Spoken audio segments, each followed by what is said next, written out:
In Service to Love, the relationship podcast that helps you create more love in the practical day-to-day, centering connection in the life of the modern family with your host, therapist, mother, and artist, Randé Dorn. Hello.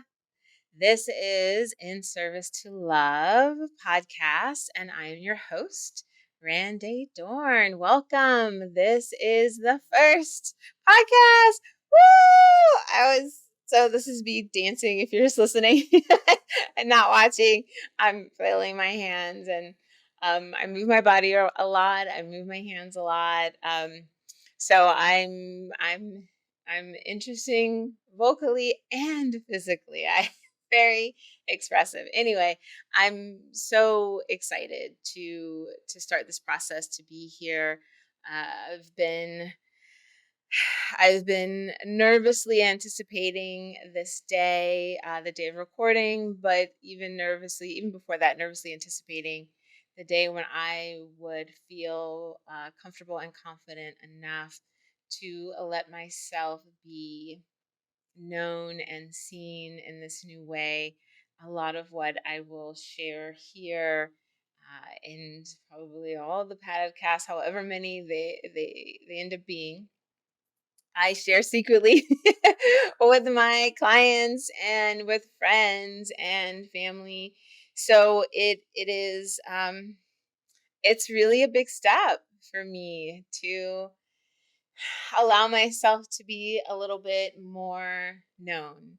And I've been practicing, I should say, when I started doing more videos for Instagram, for a lot more writing, for Facebook. But a lot of those, I mean, a lot of people don't see them, and they're kind of private a little bit, in a way. So this is me taking a risk and stepping out of my comfort zone a little bit. So I'm giving myself permission to be awkward. I'm giving myself permission to be messy, and I'm inviting you all to do the same thing, to join me on this growth journey, to join me as I really step even more fully into my purpose, which is what why are we here? We are here because I feel so called to spread love, to talk about relationships. It is the reason I exist. It's the reason, it is my purpose. It is my deepest joy, happiness, expansion, extension is the deepest, most expressed version of myself. It is me in flow when I am in love. I imagine really is all of us, right? We're all in flow when we are feeling in love. That's why so many of us want it. It's why we risk so much to have it, to connect to it. That's why we often thrive in it, and in some ways we shrink and sometimes shrivel when when we don't have it. So uh, I can't say that I have the what do you call it, the that, like, it's all me. Love is me, it's mine, it's only mine, and it's my only purpose, and I'm the only one that gets it. No, it is really the purpose for all of us at the deepest level. So that's why I'm here. Well, let me be a little more specific. I'm here to live out my purpose. I'm here to live out my purpose in community, which is to continue to talk about, to put love more into action, to put more love out there, to see the effect of love in all of our lives in a bigger way. Um, I'm here to spread what I hope is good information about what it means to be in love, in service to love, to move from a place of love within all of our relationships. So it could be with our spouse or partner. It could be with our children, which to me is so deeply important. It could be within the dynamics of our family, our extended family, our parents, our in-laws, or friends, coworkers, on and on and on, best friends, all of it, right? So I invite the conversation around all those things, and in some of the podcasts to come, I will be inviting people near and dear to me, my children. At least my daughter said yes. My best friend, my still so close to my heart supervisor, other clinicians, because I am a therapist. I am a licensed in California marriage and family therapist. I'll tell you a little bit more about myself in a moment, but I just want to say again why I'm here. I hope that as this becomes juicier, as I become more comfortable in my skin, am I comfortable in this podcast? That I really want to start answering some of your questions. So I will start to invite like what the problem is, right? And see if I can kind of dear Randé you through some of the issues you might be facing, or working through, or struggling with. And then eventually, I hope to also get some live calls in. That's a little bit more down the road, but it is something that again I feel called to and feel really prepared for. I mean, honesty is kind of what I'm doing now in my work with my clients, but just doing it on a bigger platform. So the other why is that I know my time is limited, and to be honest and fair, I know I'm also expensive. Right? Not everyone can work with me either because of time, because of location, or because of finances. And yet truthfully, I find that there are some common questions, some common themes. How could there not be, right? Within the work that I do. And so part of this is for me to continue to be in service to the theme that I love, which is relationships as a whole, and to be in service to my community. And when I say community, when I started my work, a little bit of background, so I'll jump in and out of background, I guess, as I share all this. When I started my work as a therapist, I my niche, or who I really wanted to work with, were artists and creatives. And from there, artists and creatives of color, right? Artists and creatives who were coming from very diverse and unique backgrounds, who were oftentimes in relationship with other creatives who had their own diversity, right? So I was working with couples who were coming from two different backgrounds and two different cultural or racial backgrounds, who were then blending all those ideas within a partnership, and sometimes within parenting, or oftentimes within parenting. The clients that came to me often came to me because of a relationship crisis. Do I want to stay in this relationship? Am I trying to improve this relationship? Am I trying to fix it? Am I trying to end it? Or sometimes it's like, I feel so alone. I want to have partnership. But with artists and creatives, their life and lifestyle can be incredibly unique. It has these ups and downs, and there's a certain flow chart to an artist's life that can make it sometimes quite difficult to sustain a partnership in a way that at least feels traditional. And so then there's like all this tension around the this ebb and flow of the creative lifestyle, and then the traditional makeup of relationships. And so I like the puzzle of navigating that.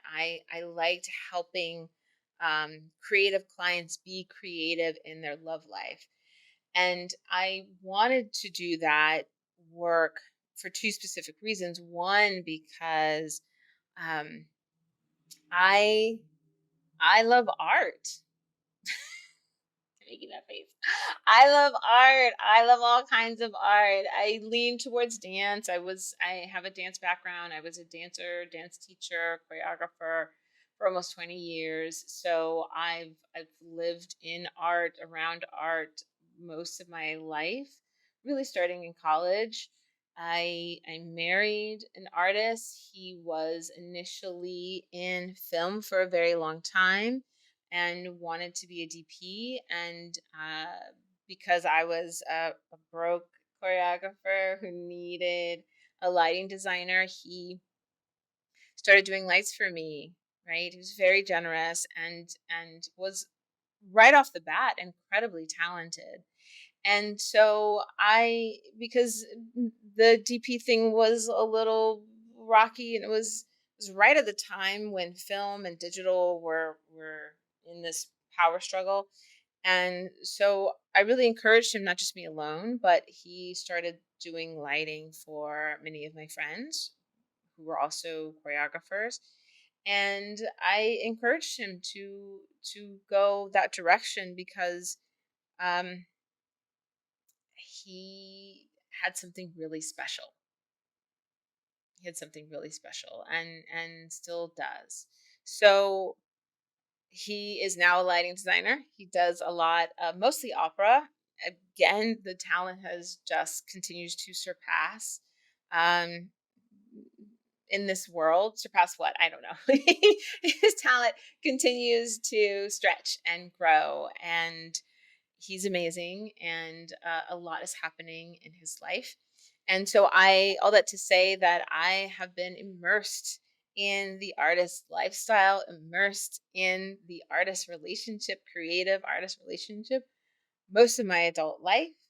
And after segueing, I guess, out of my creative career, I went back to school to become a therapist, a marriage and family therapist.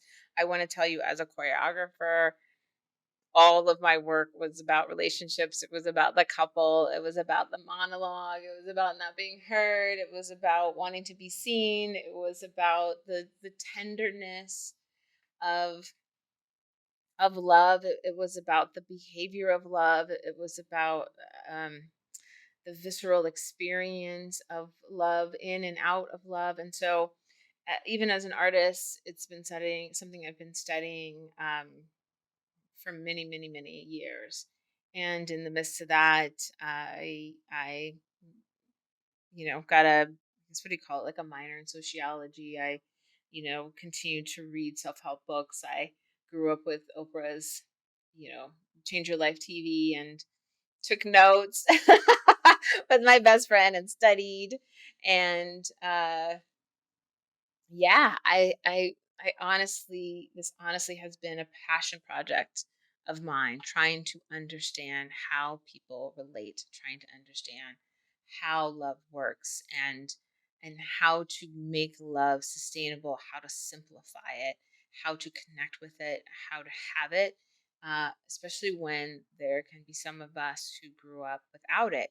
Now, that wasn't me. I had a lot of love in my home.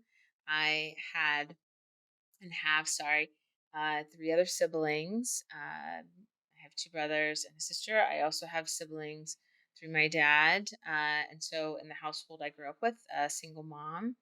My mom passed away a little over 10 years ago.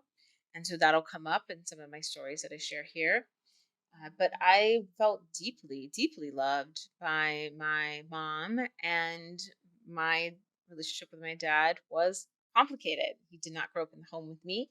I knew who he was, and I'm sure there'll be stories about that too. So I have been navigating both, right? So I had a loving parent, and then one that was kind of absent. I've had I was with my partner, my husband, for 20 years altogether, and now we're divorced. I had a life without children, and now I have a teenager that I birthed. I have two kids. So there is a lot in my background that I think can be really of service, not just my education, but my ability to be present with myself, to say note to self. That's a story. Note to self. That's an experience that I think can be of service. So this podcast is called In Service to Love because that's how I live my life. And now I feel like I'm in a place where I can share that commitment in a bigger way.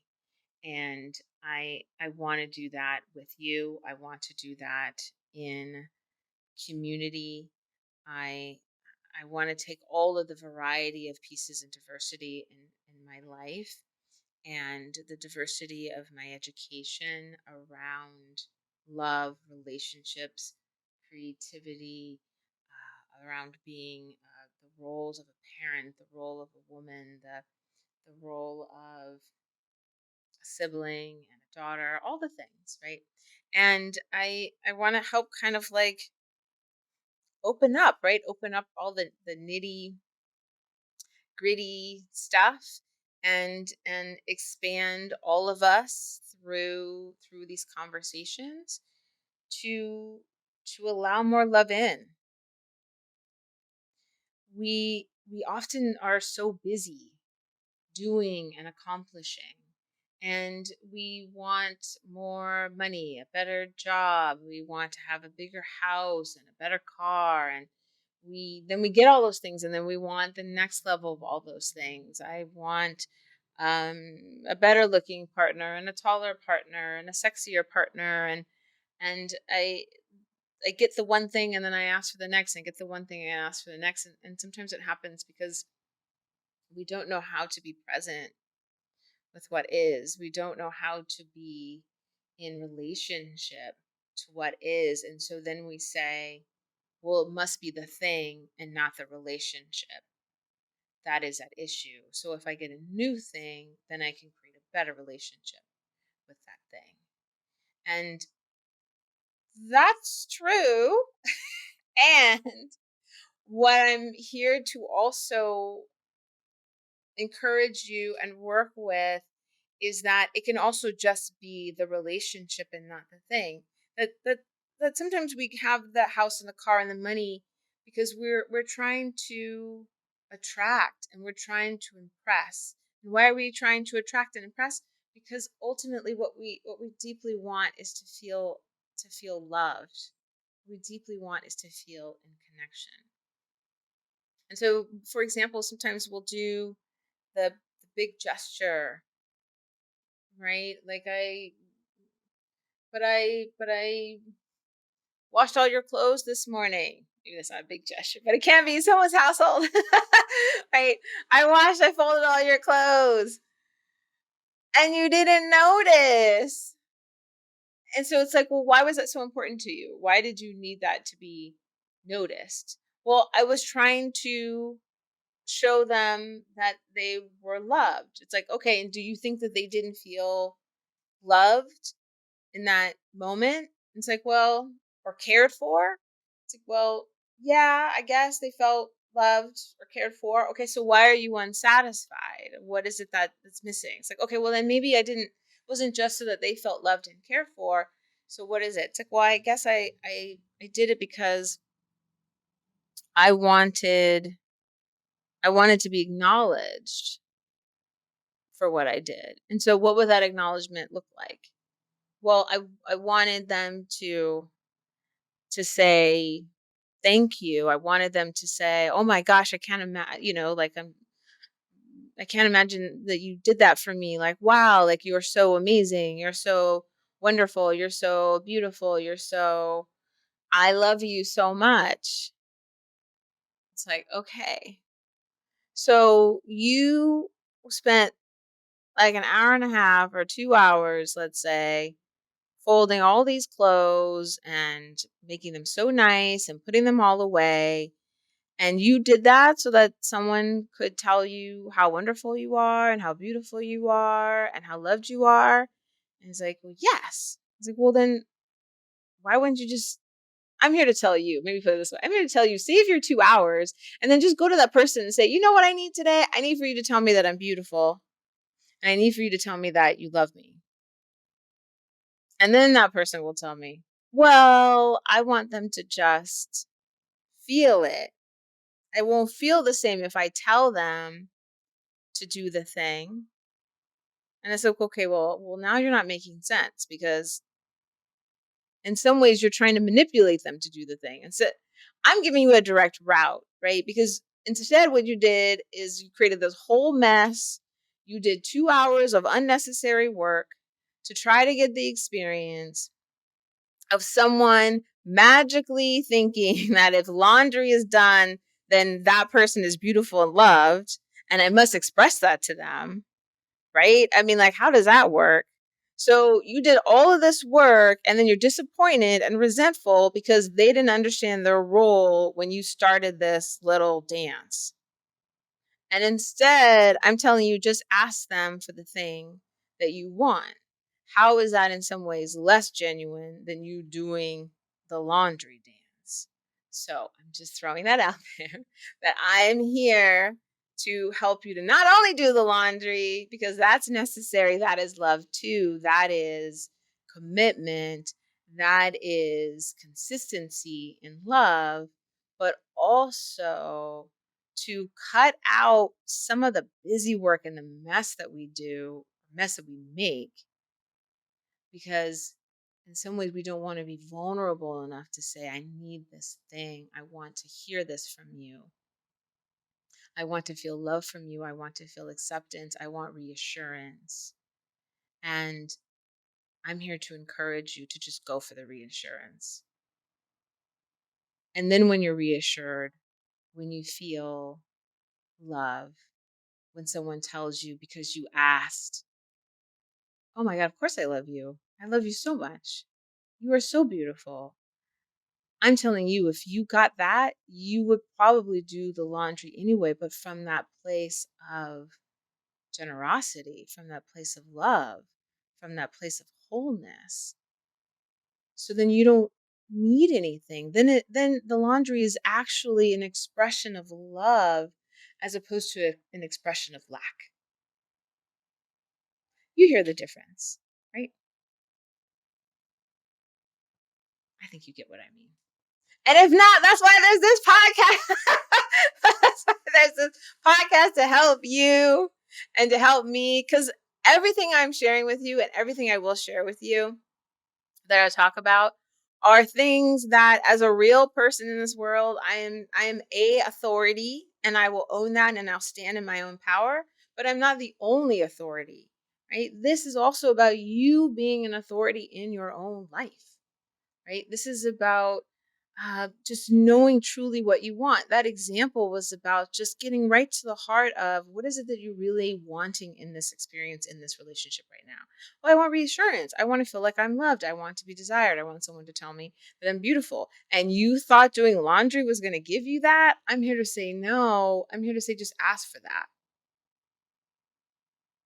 right? I'm helping you. I'm here to help you to get what you want, either from you, from that person, or from some other source. I'm helping you to be resourced, right? And I've done all the things, right? I could play out that scenario in my head. There's no one here. There's no one. This is me doing voices. I can play that scenario out and not miss a beat because I've been there. I've done it, right? And so I want to know I'm in the trenches with you. I want you to know I'm in the trenches with you, right? And that I've done all these things, and any tools I offer, any ideas I offer, it's because I've lived through it or I'm living through it.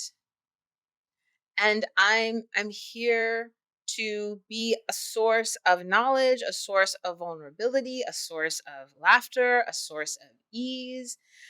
I'm here to put myself out there on the line with you, for you.